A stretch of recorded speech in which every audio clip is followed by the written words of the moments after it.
ये उनकी जो पंपलेट है, जो प्रधानमंत्री फसल बीमा योजना के तहत हरियाणा की फसलों का बीमा किया जाता है, प्रीमियम लिया जाता है, वो हरियाणा को 3 क्लस्टरों में बांटा हुआ है। पहला क्लस्टर है जो जिसमें सिरसा आता है, उसमें एग्रीकल्चर इंश्योरेंस कंपनी है, दूसरे में HDFC है, तीसरे में रिलायंस है।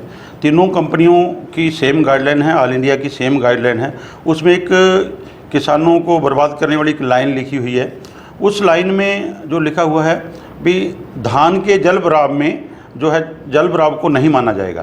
तो हम पूछना चाहते हैं पॉलिसी बनाने वालों को, सरकार को और हमारे विभाग को, कृषि विभाग को, भी जल भराव कहाँ होगा।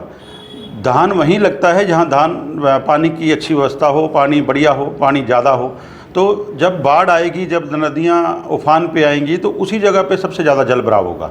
तो अब जहाँ जो हमारी घग्गर नदी है, चाहे जमुना है, चाहे टांगरी है, चाहे मारकंडा है, चाहे सरस्वती है, जहाँ जहाँ उफान पे आई है वहाँ वहाँ सबसे ज़्यादा अगर बर्बादी हुई है तो धान की हुई है।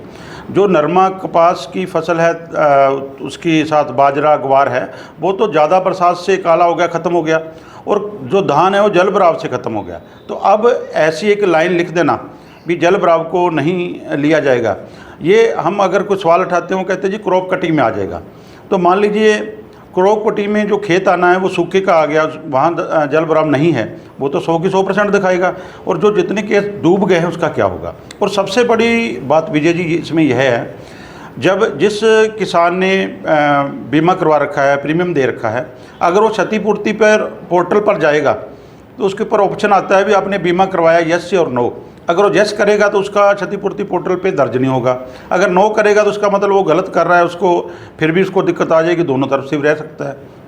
तो हम आपके चैनल के माध्यम से हरियाणा सरकार को, भारत सरकार को, प्रधानमंत्री फसल बीमा योजना के उच्च अधिकारियों को और सभी पूरे प्रशासन को ये कहना चाहते हैं, ये जो पॉलिसी है ये पूरी खतरनाक पॉलिसी है, इसको हटाया जाए। जल भराव वाली शिकायत जो धान के ऊपर कंडीशन लगाई है उसको हटाया जाए, नहीं तो मजबूरन हमें संघर्ष का रास्ता अपनाना पड़ेगा। देखिए सबसे ज़्यादा नुकसान धान वाले किसान का हुआ है, तो ये बिल्कुल जो है एक किसान को लूटने वाली और बीमा प्रीमियम लेने के लिए भरमाने वाली पॉलिसी है। अब जब पंपलेट में देखा है तो ये एक खतरनाक चीज लाइन लिखी हुई है जल भराव वाली, उसको तुरंत हिसाब से हटा के और पूरे का पूरा जो बीमा क्लेम जिसने प्रीमियम कर रखा है उसको जल भराव को देना चाहिए, लोकलाइज में इसको लेना चाहिए। क्रॉप कटिंग, और दूसरी आपके चैनल के माध्यम से यह भी कह देते हैं, कॉटन की क्रॉप कटिंग चल रही है, तो अभी वो टिंडे हैं जो उसके बीच में नमी बहुत है और गले पड़े हैं, उसका जो बीच में कॉटन निकाल के क्रॉप कटिंग कर रहे हैं, तो उसको भी हम कहते हैं एक बार रुका जाए। पूरे का पूरा नरमे की फसल बर्बाद हो चुकी है, कहीं क्रॉप कटिंग के जो माध्यम से किसानों का नुकसान ना हो। जितना नुकसान है हम उतना ही चाहते हैं, हमें नहीं चाहिए ज़्यादा। हम कहते हैं जब हमने प्रीमियम भरा तो हमें पूरा नुकसान जो हमारी भरपाई करा जाए, और भगवान से प्रार्थना करते हैं ऐसी आपदा ना आए, ना हमें बीमे की ज़रूरत पड़े, ना मुआवजे की ज़रूरत पड़े, किसान अपनी मेहनत से अपनी फसल ले, यही हम कामना करते हैं। वो जी जिथे जिथे बाढ़ आई है वो तो देने का हक है जी सरकार का। पानी से जो बर्बादी हुई है, सारे खर्चे सारे हो गए धान पे जी, हुण तो पक्कन की कगार ते सी जो डूबे है जी। सर एक्चुअल में क्या होता है, दान में जल भराव को जो ऑप्शन होता है इंडिविजुअल लॉस में कवरेज नहीं है।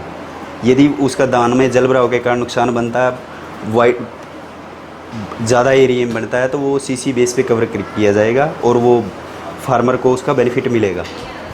जैसे लॉस की बात आती है, लॉस एक तरह से नहीं है, लॉस 4 तरह से है।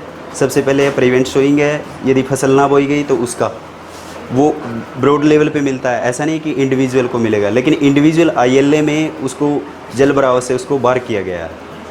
ये गाइडलाइन में 2022 से ही है, आज से नहीं है सर ये। तो अब किसानों का कहना है कि जल भराव तो वहीं हुआ है जहाँ धान की फसल लगी हुई है, बाढ़ भी वहीं आई है, तो ऐसे में सरकार को राहत देनी चाहिए। देखो सर, वो तो सरकार का है, सरकार के बारे में तो हम वो नहीं कह सकते, लेकिन इंश्योरेंस का यदि यील्ड बेस का बनता है तो वो उसको मिलेगा बाकायदा। अभी फ़िलहाल नहीं मिलेगा सर। जल भराव का दान में जल भराव इंक्लूड ही नहीं है सर, इंडिविजुअल लॉस असेसमेंट के अंदर है, ILA के अंदर जल भराव इंक्लूड नहीं है सर।